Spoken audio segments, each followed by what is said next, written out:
Assalamualaikum warahmatullahi wabarakatuh.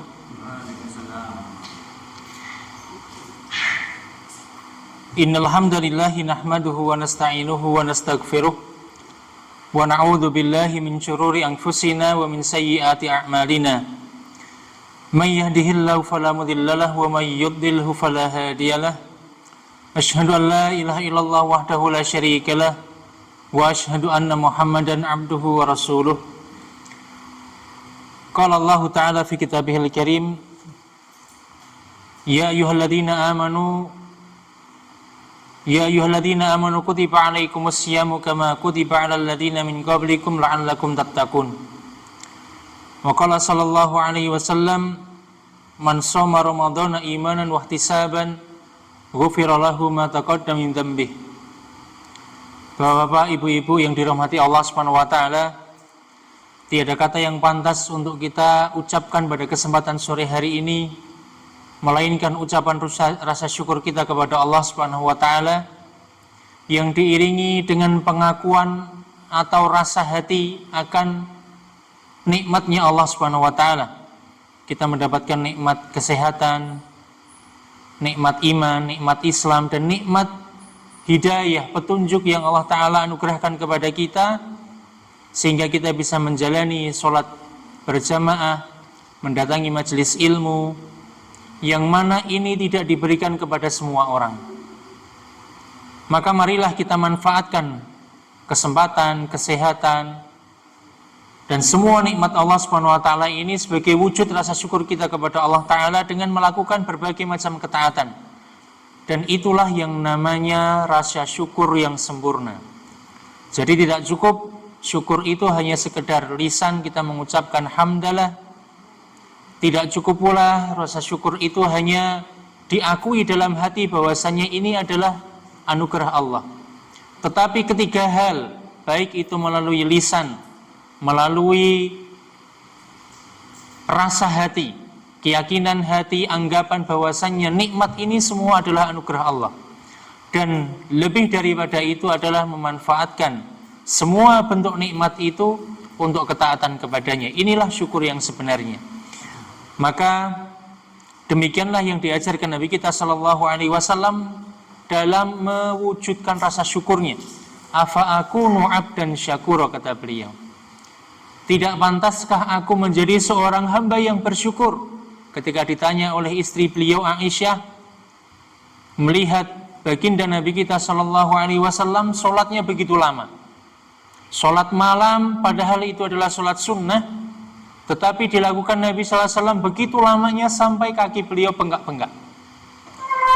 Maka ungkapan yang begitu indah beliau sampaikan, tidak pantaskah aku menjadi seorang hamba yang bersyukur? Maksudnya apa?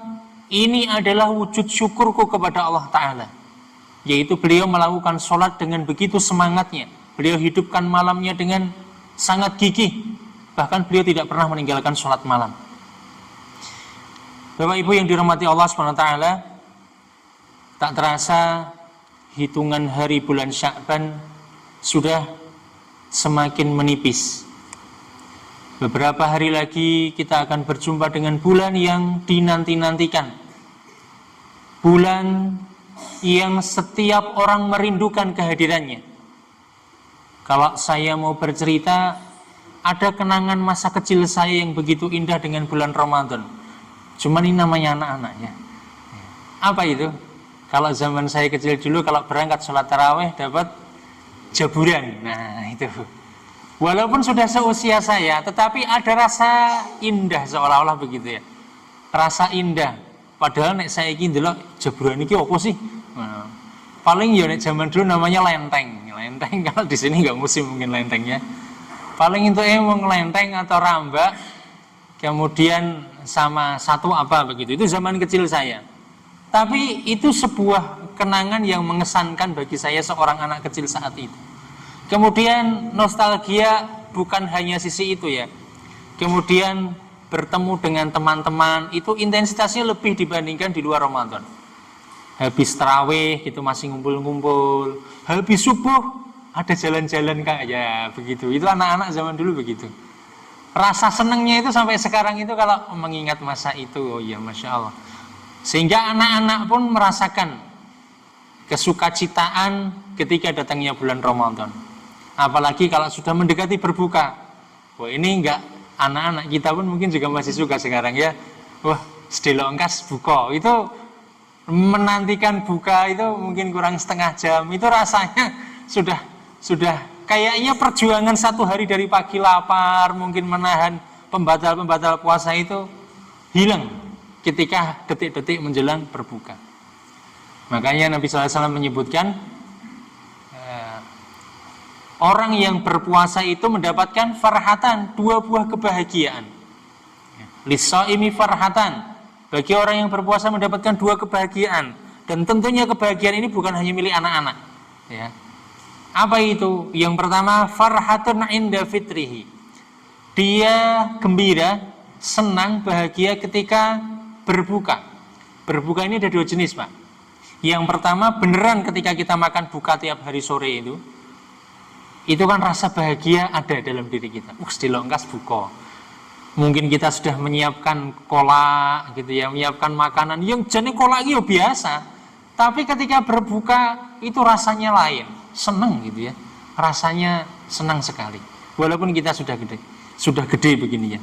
Yang kedua, berbuka yang dimaksud adalah Idul Fitri. Ketika kita sudah selesai dari masa puasa Ramadan, berjumpa dengan Idul Fitri, rasanya juga bahagia ya. Di hari-hari tersebut mungkin kebahagiaan itu terpancar dari banyak orang, dari kaum muslimin. Jadi setidaknya yang pertama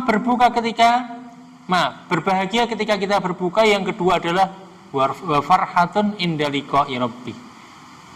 Dan ini adalah kebahagiaan yang hakiki bagi orang yang berpuasa. Kapan itu?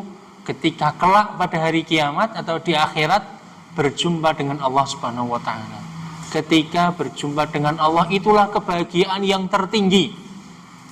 Kebahagiaan yang didapatkan seorang hamba ketika ada di surga yang paling tinggi apa? Ketika berjumpa dengan Allah. Walaupun di surga itu isinya semua hal yang kita inginkan kita dapatkan. Semua yang kita inginkan bisa diwujudkan. Tetapi semua itu kalah ketika seorang hamba berjumpa dengan Rabbnya, berjumpa dengan Allah Subhanahu wa taala. Maka itulah mungkin sebagian nostalgia yang mengantarkan kepada kita, kayaknya Ramadan itu masa-masa yang menyenangkan. Begitu ya. Terlebih lagi, Ramadan itu menjadi momen, waktu, kesempatan yang membahagiakan bagi orang-orang soleh. Kenapa? Ketika bulan Ramadan ini, orang-orang yang pengen baik, orang-orang yang soleh, itu mudah untuk membaca Al-Quran, mudah untuk sholat malam, mudah untuk berpuasa, mudah untuk beragam macam amal ketaatan. Dan lebih-lebih setiap amal kebaikan, amal ketaatan itu nilainya lebih dibandingkan hari-hari yang lainnya.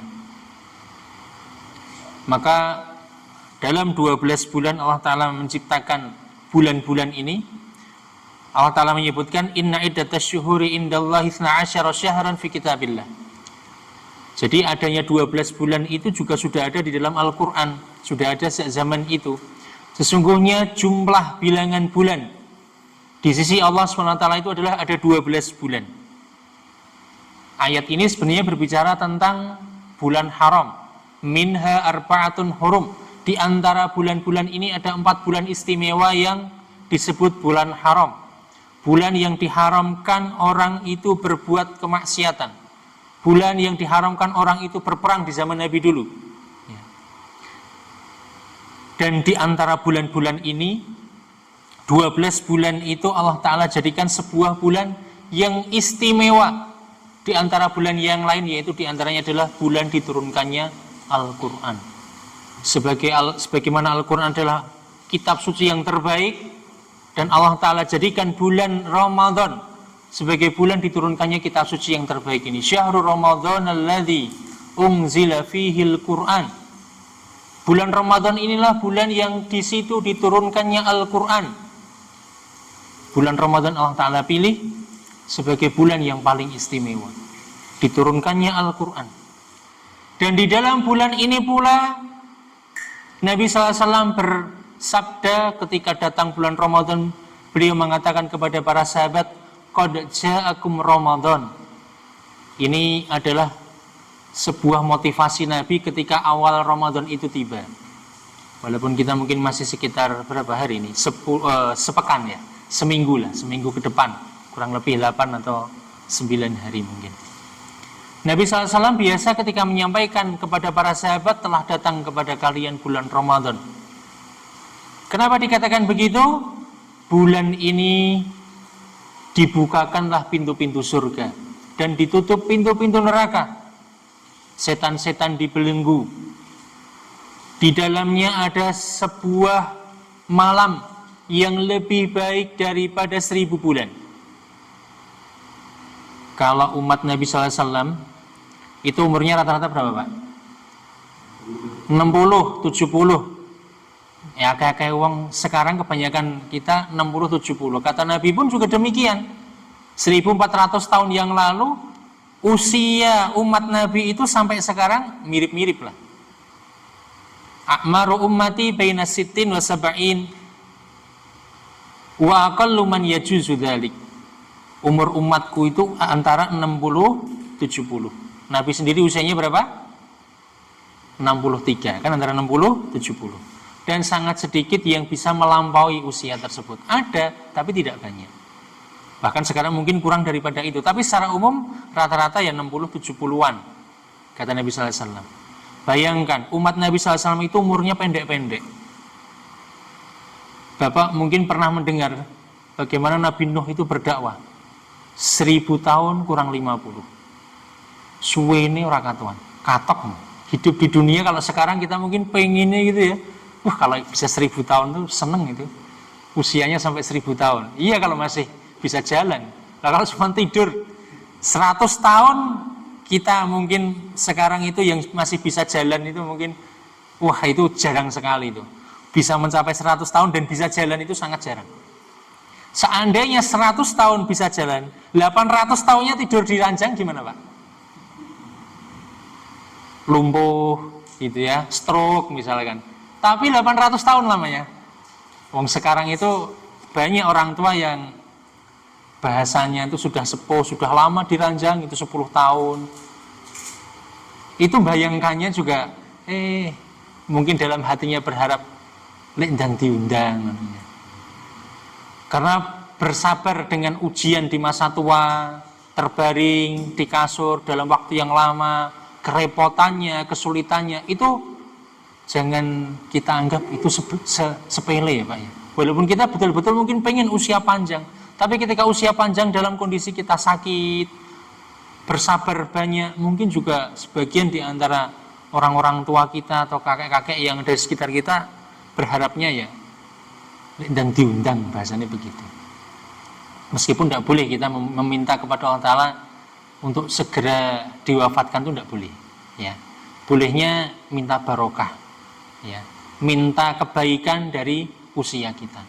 Kalau dengan panjangnya usia itu menjadikan kebaikan, itu yang kita minta. Kalau ternyata dengan usia yang panjang itu menjadikan kita buruk, maka kita disegerakan untuk terhenti dari keburukan. Nah, barangkali dengan meninggal, dengan apa itu adalah jawabannya.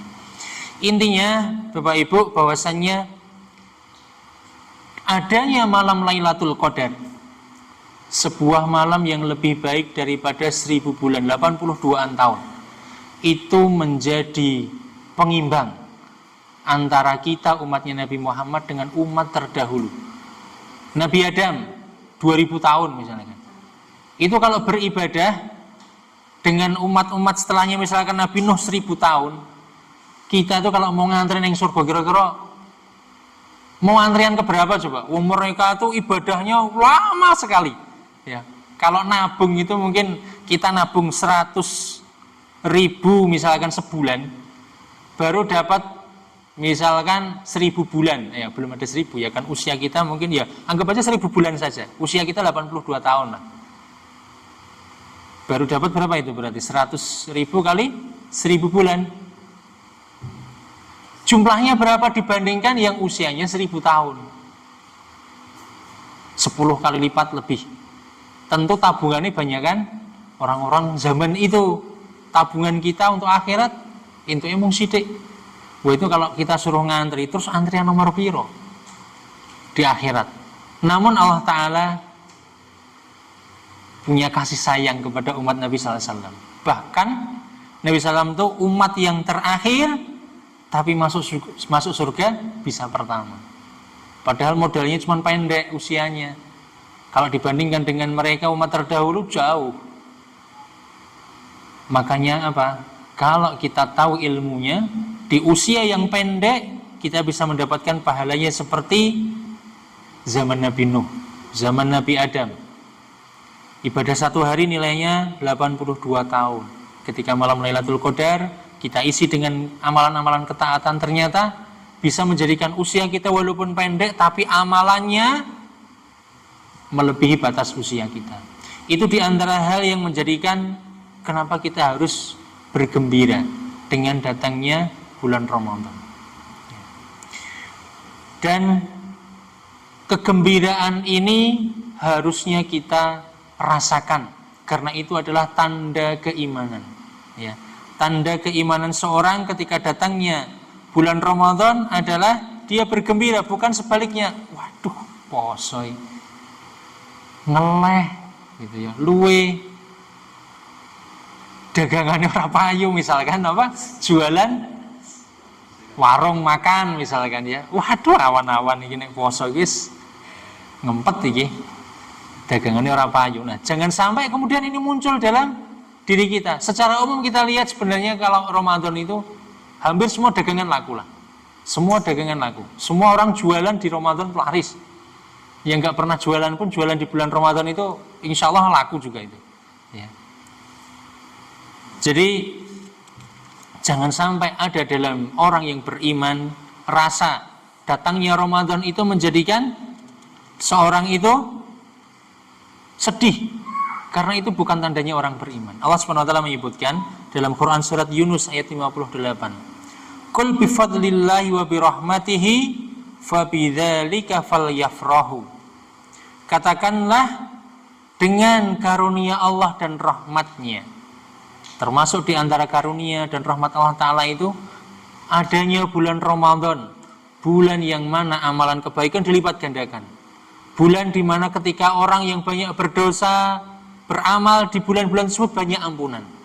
Tentu kita juga merasa kita banyak dosa. Itulah kesempatan kita untuk membersihkan diri. Ya. Fabidzalika falyafrahu. Allah SWT berfirman, dengan nikmat itu hendaklah orang-orang yang beriman itu apa? Bergembira. Merasa senang, bahagia. Ojo kosok baleni, jangan sebaliknya malah dengan Ramadan kita sedih. Dengan Ramadan mungkin merasa rezekinya seret. Dengan Ramadan mungkin kita akan lapar. Dengan Ramadan wah aku kok jadi kurus badannya gitu ya. Huwa khairun mimma yajma'un. Itu lebih baik dibandingkan apa yang mereka kumpulkan. Nek aku dodolan ora poso, nek ora poso kan entuke duit sakmene. Hitung-hitungan terusan. Ketika puasa saya buka warung, untungnya kok cuman segini. Sebenarnya dari kesabaran kita di bulan puasa itu khairun mimma yajma'un, itu lebih baik, lebih barokah daripada apa yang mereka kumpulkan. Termasuk diantaranya apa? Saya mau bersabar siang harinya nggak jual makanan misalkan. Saya nggak buka warung dulu. Saya nanti bukanya yang biasanya di warung dia keluarin itu. Ini diantara strateginya orang dagang kalau puasa. Jangan melakukan jualan tempat-tempat atau seperti biasanya. Kalau orang jualan warung nasi, nggak laku di warung nasi. Bagaimana caranya? Keluar dari warungnya, jualan di tepi jalan, jualan di tempat-tempat yang di sana rame. Biasanya nasinya itu diwadahi, misalkan apa baskom, ya kayak warteg-warteg itu. Kalau seperti itu nggak laku memang kan. Dia harus bagaimana berpikir Ramadan itu semua orang butuh makan sebenarnya, cuman kitanya harus menjemput ya. Nanti insya Allah rezekinya lebih banyak. Ya. Maka para salaf, orang-orang soleh terdahulu, ketika mereka memandang Ramadan itu, kenikmatan di dalam bulan Ramadan, sukanya mereka berjumpa dengan bulan Ramadan, itu mereka sampai berdoa 6 bulan sebelum datangnya bulan Ramadan. Saking berharapnya bisa dipanjangkan usianya, saking berharap pengen bisa beramal di bulan tersebut. Disebutkan dalam sebuah riwayat, kanu yada'una Allah sittata asyhur ayyuballighahum syahr Ramadan. Jadi para salaf, orang-orang soleh terdahulu itu mereka berdoa 6 bulan sebelum datangnya Ramadan supaya apa? Supaya bisa berjumpa dengan bulan Ramadan. Tsumma yad'una Allah sittata asyhur ayyataqabbala minhum. Ayyataqabbalahu minhum. Kemudian 6 bulan sisanya setelah bulan Ramadan itu mereka berdoa juga supaya amal mereka diterima oleh Allah Subhanahu wa taala. Inilah kenapa alasannya kita harus berbahagia, senang dengan datangnya bulan Ramadan.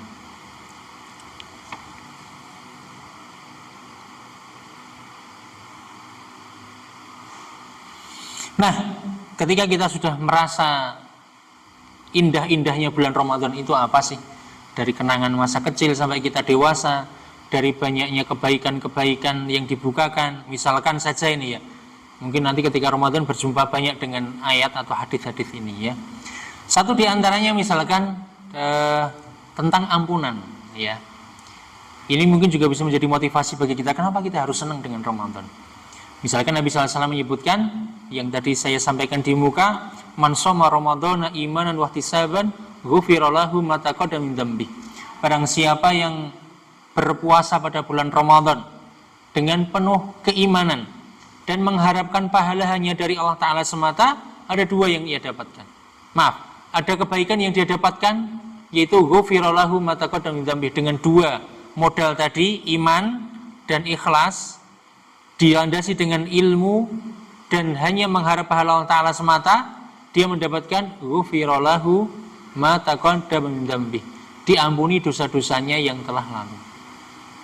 Jadi kalau orang-orang melihat Ramadan itu, wes jenenge aku ki akeh dosane, banyak berbuat maksiat, banyak kekurangan dalam sholat misalkan, banyak kekurangan dalam mendidik anak, banyak kekurangan mungkin dalam mengarahkan istri. Seorang istri juga begitu, mungkin banyak kurangnya dalam berbakti kepada suami. Mungkin saya banyak khilaf dengan tetangga. Tentu setiap kita merasa banyak berbuat dosa. Maka kesempatan itulah datangnya Ramadan. Itu adalah bulan ampunan. Ketika berbicara tentang ampunan ini banyak hadis yang membicarakannya. Misalkan setiap malam di bulan Ramadan itu adalah malam yang Allah Ta'ala jadikan utaqaun minan nar. Allah Ta'ala bebaskan orang-orang dari neraka. Setiap malam Allah Ta'ala bebaskan orang dari neraka. Selain itu juga orang yang atau melaksanakan sholat malam di bulan Ramadan juga mendapatkan ampunan dosa yang telah lalu dan seterusnya. Ini adalah bagian dari motivasi ya. Maka dari hal ini mengantarkan kepada kita dengan kebahagiaan ini untuk mempersiapkan Ramadan dengan baik.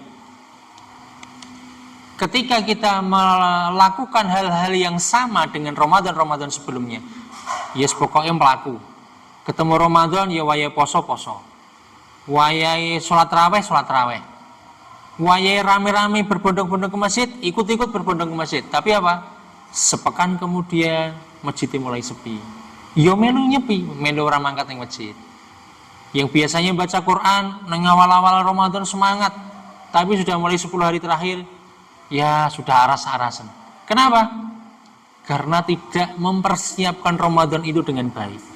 Sehingga rasa di dalam hati itu tidak ada bedanya antara Ramadan dan tidak adanya apa? Yes, grubiak-grubiuk padha karo kancane. Ini yang menjadikan kita kenapa setiap awal Ramadan rame, tapi ketika akhir Ramadan sudah sepi. Karena tidak dibangun dari awal, tidak disiapkan hatinya, mentalnya, fisiknya untuk berjumpa dengan Ramadan. Berbeda dengan orang itu, dia sudah persiapan, ya. Dia sudah tahu apa yang akan dia dapatkan di bulan Ramadan, apa keutamaannya, apa yang perlu dipersiapkan. Ketika dia tahu persiapannya, ketika dia berperang, itu dia seolah-olah musuh di hadapannya itu sudah dia kuasai. Seorang tentara, misalkan tentara perdamaian dari Indonesia, tentara pasukan Garuda, dikirim misalkan ke luar negeri sana. Tentunya tidak mungkin pasukan ini asal dikirim ke luar negeri kemudian tanpa mengetahui seluk-beluk apa yang akan dia dapati di sana. Dia akan berjumpa dengan musuhnya siapa sih? Di sana itu tugas kita ngapain saja. Yang kita jumpai karakter orangnya seperti apa, budayanya seperti apa, kita akan tinggal di tempat apa. Oh ternyata daerah Afrika itu daerah gurun pasir panas. Tentaranya nggak pernah dikasih tahu mau ke negara mana, kondisinya seperti apa. Nyampe sana kaget, sehari 2 hari kuat, sebulan, oh ternyata daerahnya seperti ini. Ya. Maka sama kita berjumpa dengan bulan Ramadan. Oh bulan Ramadan itu ujungnya nanti bahkan itu ada hal yang istimewa, yaitu ada malam Lailatul Qadar. Masa kita kemudian semakin hari semakin jauh dari itu? Ada iktikaf, malah di hari-hari iktikaf malah pada main ke mall, pergi belanja. Ya tidak salah belanja itu ya, tetapi menjadikan kita kemudian jauh dari masjid, lupa, ini yang keliru. Karena apa? Karena kita tidak mempersiapkan bulan tersebut. Lantas bagaimana kita mempersiapkan diri untuk datangnya bulan Ramadan agar kita tidak seperti Ramadan yang pernah kita lalui. Masuk Ramadan ya masuk, keluar ya keluar, biasa saja. Karena apa? Bisa jadi itu menjadi petaka. Nabi SAW itu suatu ketika pernah didatangi malaikat Jibril. Tiba-tiba diminta mengucapkan amin. Kenapa? Para sahabat itu melihat Rasul Nabi SAW mengucapkan amin. Para sahabat bertanya, kenapa engkau mengucapkan amin wahai Rasulullah? Atani Jibril. Jibril datang kepadaku kemudian mengucapkan rohima anfu rajulin dakhala alaihi Ramadan thumman salakha falam yukfar lahu. Jibril datang kepadaku kemudian mengucapkan kehinaanlah bagi orang-orang atau celakalah bagi orang-orang yang ia mendapati bulan Ramadan. Hidup di bulan Ramadan sampai selesainya bulan Ramadan. Falam yukfar lahu, tetapi dia keluar dari bulan Ramadan, dosa-dosanya tidak diampuni. Nabi SAW diminta mengucapkan amin akan doanya malaikat Jibril. Bagi orang-orang yang diberikan usia panjang, diberikan kesehatan, diberikan kemampuan untuk melakukan amal ketaatan di bulan Ramadan, tetapi tidak dilakukan, maka tidak diisi dengan membaca Quran, tidak diisi dengan bersedekah, tidak diisi dengan sholat malam, tidak diisi dengan puasa yang benar, maka yang terjadi apa? Mendapatkan doa keburukan, petaka dari malaikat Jibril yang langsung diaminkan oleh Nabi Shallallahu Alaihi Wasallam. Maka jangan sampai itu terjadi.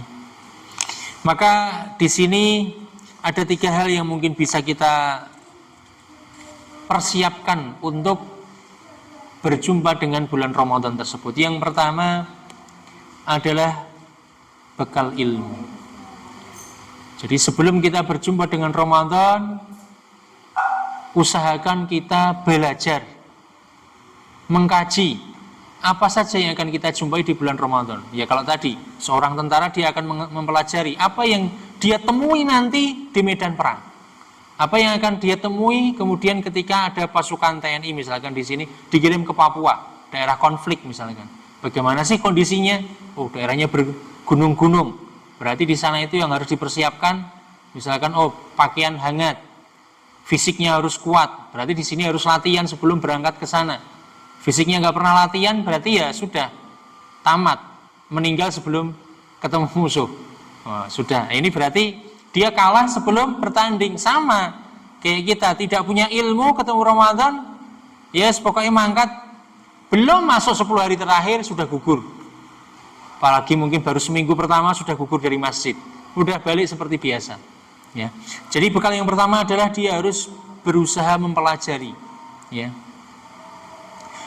Kata Umar bin Abdul Aziz, khalifah yang kelima, beliau mengatakan, "Man 'abadallaha bi ghairi ilmin kana ma yufsidu aktsara mimma yuslih."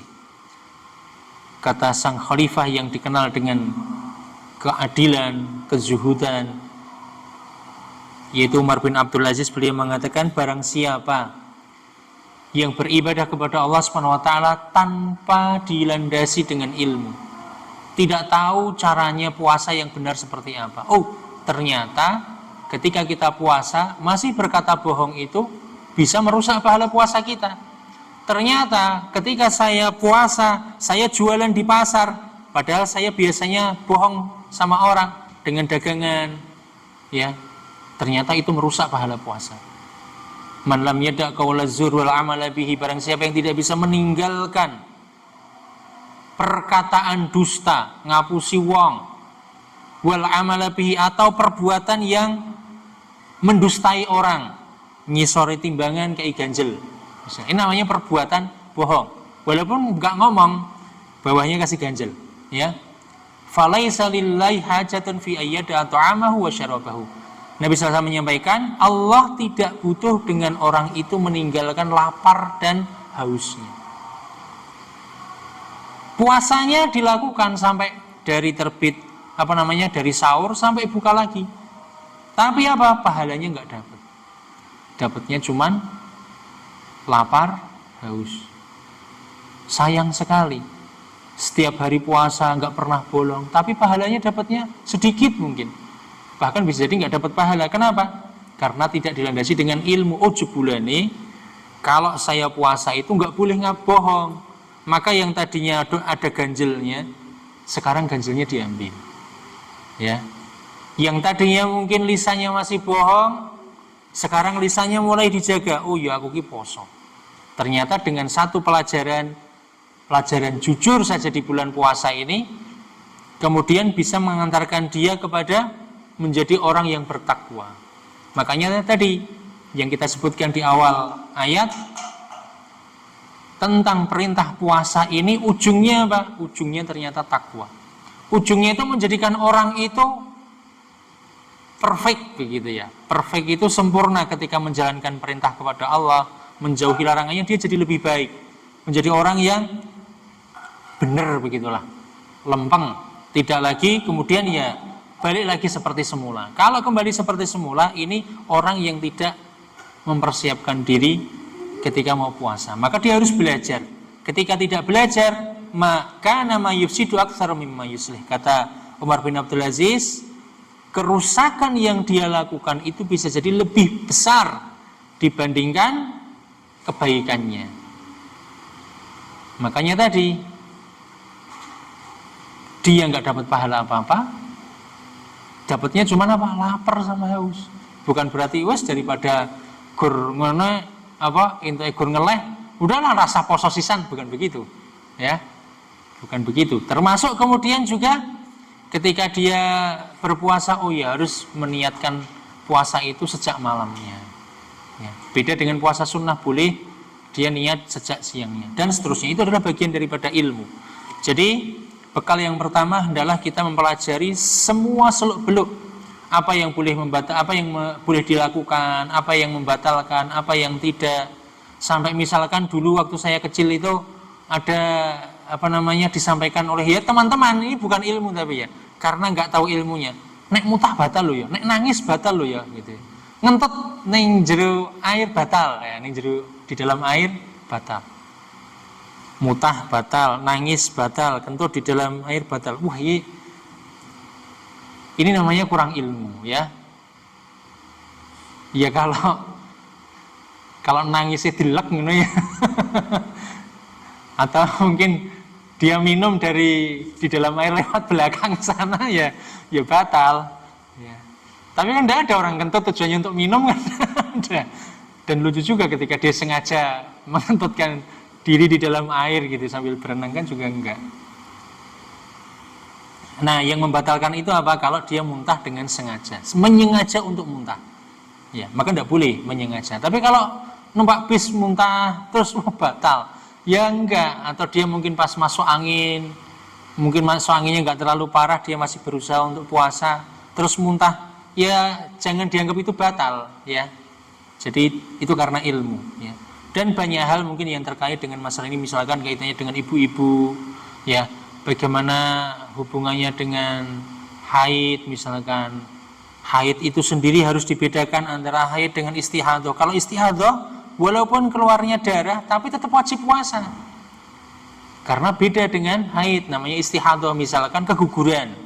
Keguguran di tengah bulan Ramadan. Bagaimana ini? Keguguran itu beda dengan melahirkan. Kalau melahirkan, dia namanya nifas, dia tidak boleh berpuasa. Tapi kalau dia misalkan keguguran, kalau fisiknya nggak kuat ya dia berbuka karena ketidakkuatannya. Tapi kalau dia kuat atau ternyata masih keluar darah sehari setelahnya, habis kuret misalkan, dia harus berpuasa. Kalau fisiknya memang kuat ya, dia berpuasa. Karena itu wajib mesian. Namanya istihadah, berbeda. Itu namanya ilmu. Nah, mungkin ilmunya banyak sekali tentang zakat, tentang mungkin bagaimana sholat tarawih. Misalkan saja nih sholat tarawih. Orang yang tidak tahu ilmunya, sholat tarawih, wah saya tak mutus dari imam saja, nanti tak lanjutkan di rumah, saya lebih semangat daripada di masjid sama imam. Oh saya sholatnya lebih lama, saya sholatnya, wah mungkin rakaatnya lebih banyak dan seterusnya. Tapi ketika dia mendengar sabda Nabi sallallahu alaihi wasallam, man qama ma'a imami hatta yansarifa kutiba lahu qiyamul lailah. Barang siapa yang berdiri bersama imam sholat malam ya, sholat tarawih, dari awal sampai akhir imam selesai, jadi sholat tarawih dan sholat witirnya, kutiba lahu qiyamul lailah, dicatat baginya itu seperti sholat satu malam penuh. Bayangkan, satu malam penuh itu dari maghrib terbenam matahari sampai terbitnya fajar waktu subuh. Dianggap dia sholat semalam penuh. Padahal apa? Sholatnya mungkin cuma 45 menit. Tapi pahalanya seperti sholat penuh. Daripada dia sholat sendiri, mungkin sampai 2 jam di rumah sholat sendirian. Pahalanya bagaimana? 2 jam bandingkan, anggap saja 10 jam malam. Tentu banyakkan 10 jam. Padahal cuma berapa? 45 menit. Itu namanya ilmu. Inilah pentingnya ilmu. Ketika kita beramal sedikit, pahalanya bisa dapat banyak. Jadi 45 sholat bersama imam. Selanjutnya apa? Baca Quran. Dia bisa meraup pahala yang banyak di waktu yang sangat singkat. Sudah masuk? Mana ya? Azan ya? Ya, azan dulu. Habis ini kita masuk ke poin yang 2 dan 3. Baik, kita lanjutkan sedikit.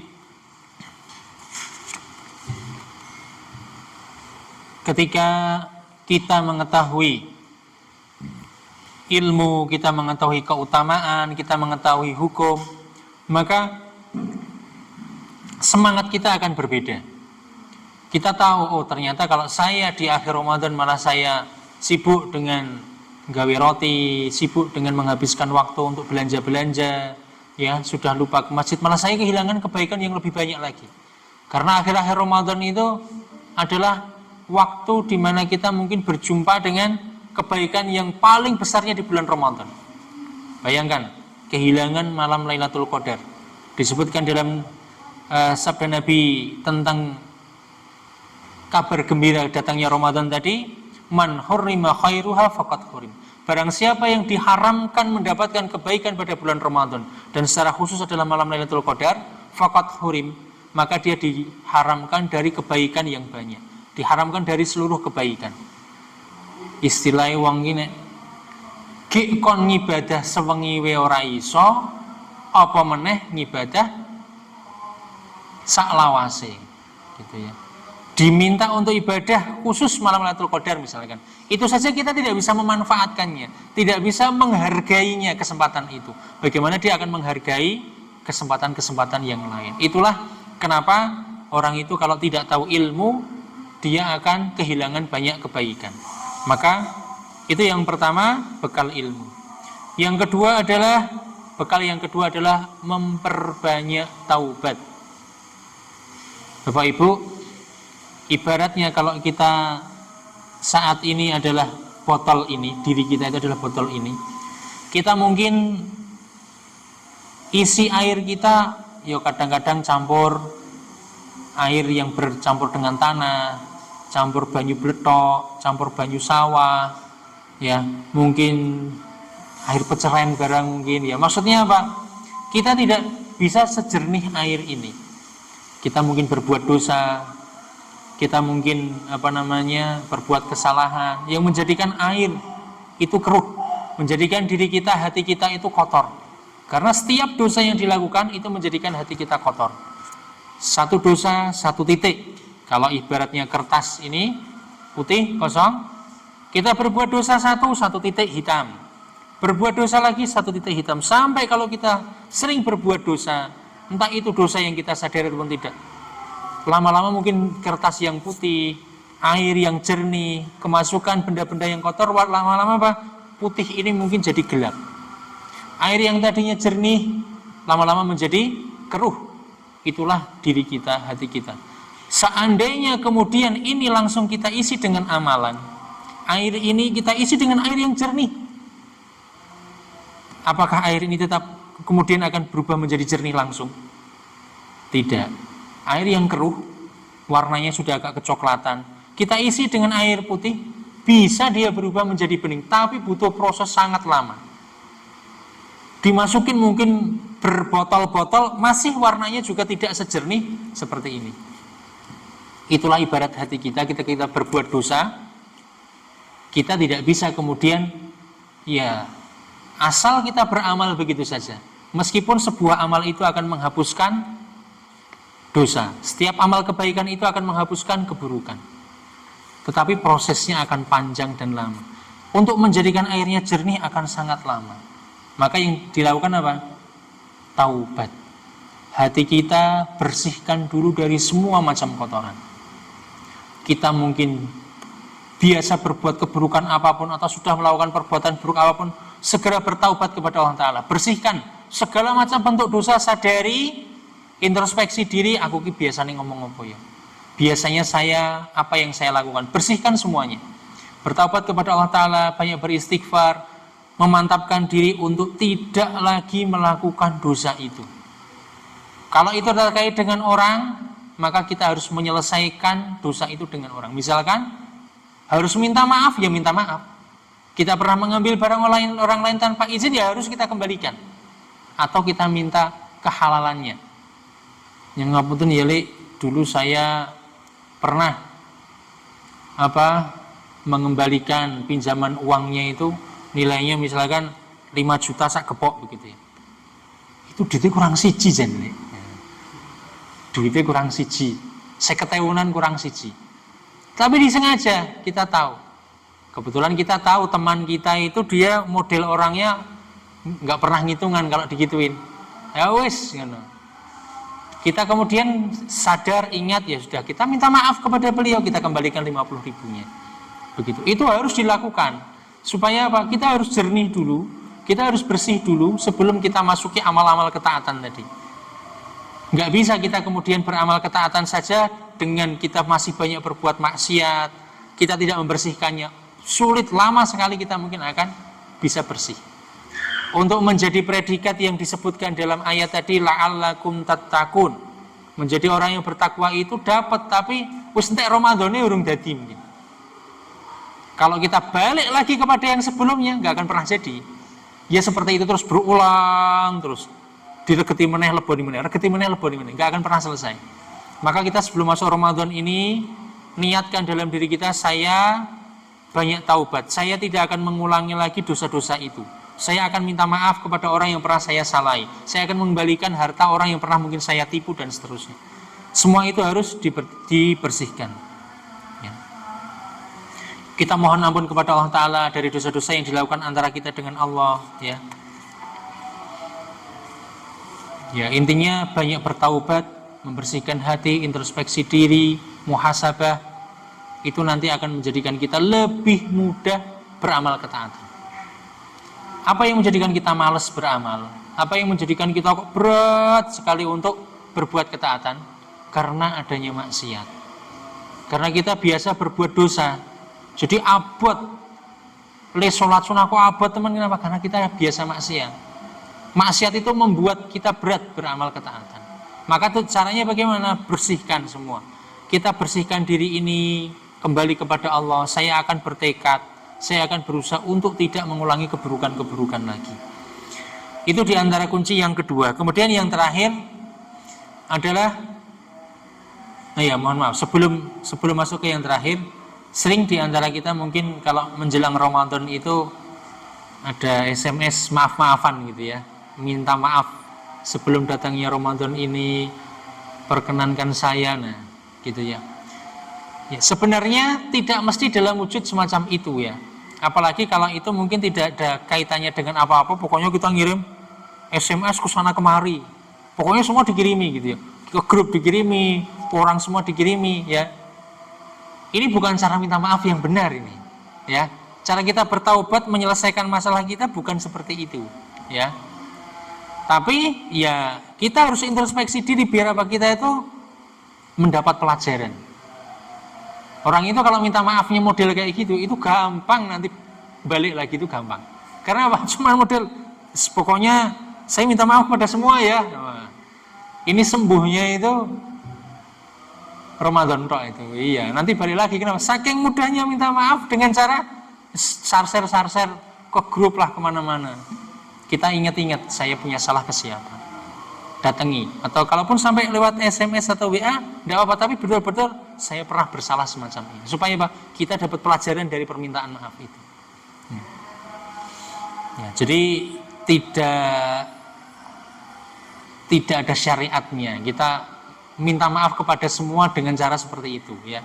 Minta maaf itu utamanya kepada orang yang bersalah, betul-betul salah ya. Ya cara minta maafnya ya benar-benar serius untuk menyelesaikan masalahnya gitu ya. Yang ketiga, apa yang perlu kita lakukan, bekal kita yang ketiga untuk berjumpa dengan bulan Ramadan adalah berdoa. Banyak memohon kepada Allah Subhanahu wa taala. Memohon kemudahan, memohon untuk diberikan kesempatan berjumpa dengan Ramadan. Karena kita tidak ada yang bisa meyakini kalau kita bisa bertemu dengan bulan Ramadan. Kita minta kepada Allah taala bisa berjumpa dengan Ramadan, dan ketika kita bisa berjumpa bisa mengisi Ramadan dengan baik, bisa beramal ya, diberikan hidayah, taufik, petunjuk untuk bisa mudah mengamalkan amal-amal tersebut. Misalkan kita berdoa, Allahumma la sahla illa ma ja'altahu sahla, ya Allah, tidak ada kemudahan kecuali sesuatu yang telah Engkau jadikan itu mudah. Wa anta taj'alul husna idza syi'ta sahla, dan jika Engkau menghendaki pasti akan menjadikan kesedihan itu menjadi sesuatu yang mudah. Itu diantara doa yang kita minta kemudahan kepada Allah Ta'ala. Atau Allahumma a'inni ala dzikrika wa syukrika wa husni ibadatik. Ya Allah, Allahumma a'inni, ya Allah tolonglah aku, berikanlah pertolongan kepadaku, ala dzikrika, untuk mengingatmu, untuk beribadah kepadamu, untuk sholat, untuk bersedekah, untuk berpuasa ya. Kita minta kepada Allah Ta'ala. Wa syukrika, dan bersyukur kepadamu, mewujudkan rasa syukur yang benar. Wa husni ibadatik, dan perbaikilah ibadahku. Kita minta kepada Allah Ta'ala karena tidak ada yang bisa menjamin kita itu istiqomah terus selama bulan Ramadan, bisa baca Quran terus selama bulan Ramadan ya. Nah, jadi kita meminta kepada Allah Subhanahu wa taala, jangan merasa kita sehat, merasa kita yakin, merasa kita mampu untuk beramal di bulan Ramadan. Ini mungkin yang bisa kita lalui pada kesempatan hari ini. Semoga Allah Ta'ala menjadikan Ramadan kita nantinya adalah Ramadan yang bermakna untuk kita, Ramadan yang bisa merubah diri kita dari seorang atau diri kita yang mungkin biasa meremehkan dosa, sekarang menjadi orang yang betul-betul menjaga diri kita dari dosa. Dengan cara apa? Dengan cara menyiapkan diri kita untuk datangnya Ramadan. Sehingga ketika kita berjumpa dengan Ramadan, kita betul-betul menghargai, betul-betul menilai Ramadan ini sesuatu yang berharga. Setiap harinya itu menjadi pengampun dosa bagi kita. Setiap amal itu membawa kebaikan bagi kita. Amal-amal yang akhir Ramadan, di sana ada malam Lailatul Qadar, ada itikaf, itu yang menjadi sesuatu yang istimewa untuk kita. Sehingga itu tidak kita anggap sepele, kita tidak sia-siakan. Kita tidak menjadikan kesempatan Ramadan ini adalah kesempatan yang kemudian berlalu begitu saja, yang akhirnya menjadi saya ya Arifin seperti Arifin Ramadan tahun lalu, atau Arifin yang Ramadan dulu juga seperti ini.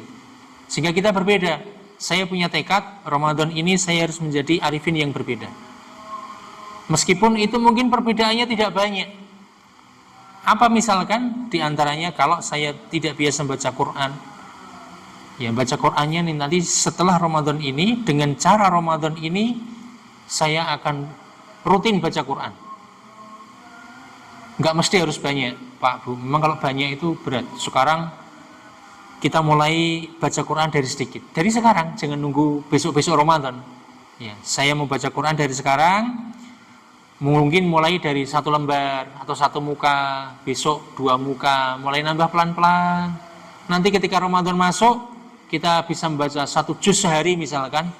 Nah, itu kita sudah terbiasa karena kita berlatih dari sekarang. Dan kemudian dengan latihan itu juga jangan ngongso. Ya, kalau ngongso di akhir Ramadan nanti hilang. Ngongso itu ngejarnya sampai di luar batas kemampuan kita. Misalkan semalaman nggak tidur. Untuk apa? Baca Quran atau untuk sholat malam terus begitu ya. Giliran nanti sudah mulai malam kedua mulai ngantuk, lelah, capek. Mungkin mulai ke malam kelima wis sakit-sakitan. Akhirnya nggak puasa, akhirnya nggak ikut sholat tarawih, akhirnya kehilangan banyak kebaikan. Ini jangan sampai terjadi. Ya. Sedekah juga begitu. Maka dari sekarang ini kita persiapkan supaya biar sedekahnya kita siap bagaimana ya, nabung dari sekarang. Sedekah nggak harus banyak, sedekah tiap hari misalkan 1.000, 2.000, tapi terus lebih bagus daripada sedekah sekali 10.000 tapi nggak pernah sedekah lagi. Ya. Kita tabung dari sekarang, kita siapkan misalkan saya pekerjaan saya berat di bulan Ramadan, supaya nggak berat, cicil dari sekarang. Mengeluarkan duitnya nanti akan berat, siapkan duitnya dari sekarang. Fisiknya nanti akan berat, siapkan dari sekarang supaya kita di bulan Ramadan fisik kita kuat, tidak gampang sakit, persiapan keuangan kita banyak atau cukup lah untuk berbuat ketaatan di bulan Ramadan dan seterusnya. Dan yang terakhir tadi, kita jangan lupa bahwasanya semua itu bisa terjadi atas izin, bantuan, pertolongan dari Allah Subhanahu wa taala. Maka kita memohon kepada Allah Subhanahu wa taala di majelis yang mulia ini, semoga Allah Subhanahu wa taala menjadikan kita atau diberikan kesehatan, diberikan umur yang panjang, diberikan hidayah, taufik, petunjuk, sehingga kita bisa mudah untuk melangkahkan kaki kita berbuat amal ketaatan, diberikan keistiqomahan kita dalam kebaikan, dan Allah SWT menerima semua amal kebaikan kita hingga akhir Ramadan nanti. Dan juga Allah Ta'ala menjadikan kita pribadi-pribadi, diri-diri yang istiqomah terus berbuat ketaatan, bukan hanya selama bulan Ramadan. Demikian yang bisa kita sampaikan, kurang lebihnya mohon maaf. Semoga Allah SWT menjadikan Ramadan kali ini adalah Ramadan yang istimewa, dan menjadikan itu terus sampai kita menjemput ajal kita dan kita bertemu dengan ajal dalam kondisi husnul khatimah. Subhanakallahumma wa bihamdika asyhadu an la ilaha illa anta astaghfiruka wa atubu ilaik. Wassalamualaikum warahmatullahi wabarakatuh.